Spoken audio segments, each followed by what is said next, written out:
Hi, I presume if you're watching this video, you're in negative equity still. If that's the case, we have a little bit of advice around this for people. So first of all, if you're in negative equity, you're not actually trapped in that property. There is a way out, and we're going to take it through this. It's a little bit complicated, so bear with me while I try and give you a couple of examples so you can really understand what you can do.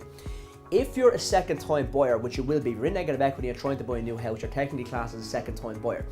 Under central bank guidelines for the banks in Ireland today, if you're a second-time buyer, you need a 20% deposit, okay, which is really difficult to do if you're in negative equity.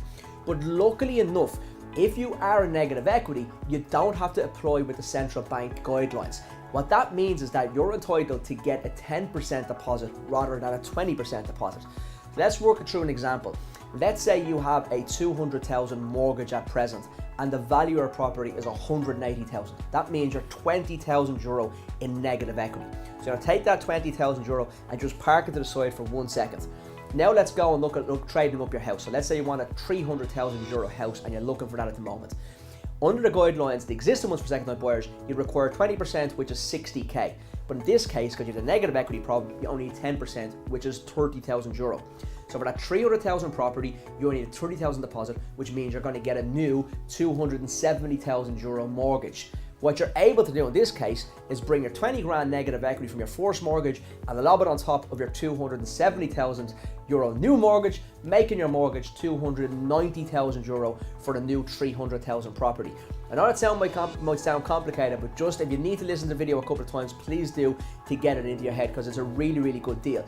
Now, as normal, for this to work, you need to have a good reason to go to the bank. You need to have the 10% deposit first of all, which could be difficult, and you also have to have affordability to be able to pay the new 290,000 euro mortgage. So who does this? Unfortunately here at askpaul, as a mortgage intermediary / mortgage broker, we're not allowed to do it for you. You have to go back to your main bank, your existing bank, and negotiate with them to do this deal, but they are able to do it. So please, if you're interested or if you have a negative equity position and you can get your deposit together to move up or trade up house, please consider talking to your existing lender and getting this over the line. Although we can't do it for you, we're always here to help, so please don't hesitate to send us an email with some questions or hit us up on any social media platforms that we use and we can talk you through your own individual case if you need be. Hope this video helps, and as always, please send this to friends and family that you think may be in negative equity.